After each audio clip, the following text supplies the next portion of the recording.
Hello, BookTube. In between my last video and this one, I had a little Skype call, and it was remarked during that Skype call that the background noise in these videos is very noticeable. I don't know what I'm going to do about that, because I want the window open when it's nice outside. I want air blowing through here. And it also raises the question of what I'm going to do once I put the air conditioner in. That'll be making noise too. Hoping to hold off on that. Frida, those of you who are new to the channel, I have a feisty little schnauzer puppy named Frida, who doesn't appear to like going for long walks when it's actually hot. We've had 2 days where the heat actually, the temperature outside actually approached being warm, and on both those days, she didn't seem very up for it once she realized what that was. She's okay in temperatures, that are cool, temperate, or even a little warm. But when full summer starts here in a couple of months and it's actually hot outside, I don't think she's going to want to do a lot of walking, which means the air conditioner might be necessary. So we'll see. We'll deal with the subject of background noise. Maybe I have to film somewhere else, because I'm right next to an open window here, and that might be accounting for background noise. But in the meantime, I've got a small mail haul here. It's just 2 packages. I thought we'd go through them together, because it feels wrong to open them without you. So let's see what this first one is. Oh. All right, very good.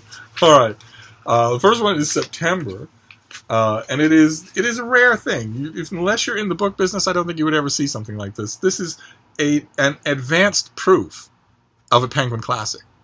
This is the Penguin Book of Hell, which is one of their original anthologies. We've talked before about how Penguin Classics these days, they're split between really well-chosen, really intelligent reprints of older works, including classics, and new anthologies that are obviously done with an eye towards school, to the lucrative school market, where they pull together material and make a new anthology. They had one a few years ago called the Penguin Book of Witches that was a stellar success.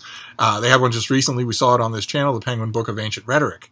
And this is the same thing. This is a collection of literature throughout 3,000 years envisioning hell, envisioning a bad place you go when you die, which I think is fascinating. I can't wait to see what's in here and the full range that they choose from. And when when I get a finished copy of this, I'll report back about it. I think it's fascinating. It's also maddening in a way, when you think about how many hundreds of thousands, how many millions of humans have lived their lives in fear of this fantasy, this imaginary place where they can suffer forever for decisions they make in this tiny eye blink when they're alive.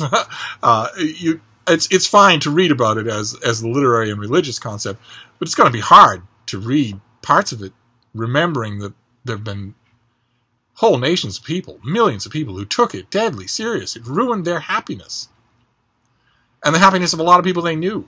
It's a tough subject. It's not just historical, but I can't wait to see what's in it anyway. And then what do we got here? This next one looks like an advanced copy. It looks huge. Okay, very good. It is an advanced copy, and it is huge, and it continues a theme for 2018 that I can't help but notice. This is Raymond Arsenault's gigantic forthcoming biography of Arthur Ashe, the great tennis player. It's a huge thing. This is going to be, do we even say? It comes out in August, and I think it's 1,000 pages long. No, 800 pages long. The first comprehensive authoritative biography of Arthur Ashe, the Jackie Robinson of men's tennis. A pioneering athlete who, after breaking the color barrier, went on to become an influential civil rights activist and public intellectual. Born in Richmond, Virginia in 1943, at the age of 11, Arthur Ashe was one of the state's most talented black tennis players. Jim Crow restrictions barred him from competing with whites. Still, he persevered until 1968. He won both the American Amateur title and the first U.S. Open title, rising to a #1 national ranking. In this revelatory biography, Raymond Arsenault chronicles Ashe's rise to stardom, but much of the book explores his off-court career as a human rights activist, philanthropist, broadcaster, writer, and businessman. From 1979 on, Ashe had to deal with a serious heart condition that led to multiple surgeries and blood transfusions, one of which left him HIV positive. He died of AIDS in February 1993 at the age of 49, leaving an inspiring legacy of dignity, integrity, and active citizenship. And this is the rumor on this thing is that it is absolutely definitive, not just a portrait of a man, but a portrait of an age.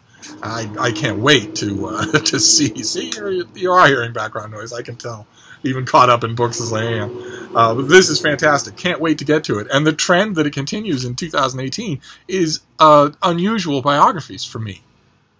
Biographies of sports figures, action figures, Hollywood figures. When I look at biographies and I'm most expecting dead Kennedys, Caesars, and English kings. Instead, I'm getting biographies all over the map, and that's fine by me. That's absolutely fine by me. So there you go. We have Arthur Ashe, massive new biography coming out, and the Penguin Book of Hell, which I think comes out in the fall. So it's just a small mail haul, but a very good one. And I'll wrap this up for now, but I'll be back with more. Thank you, BookTube.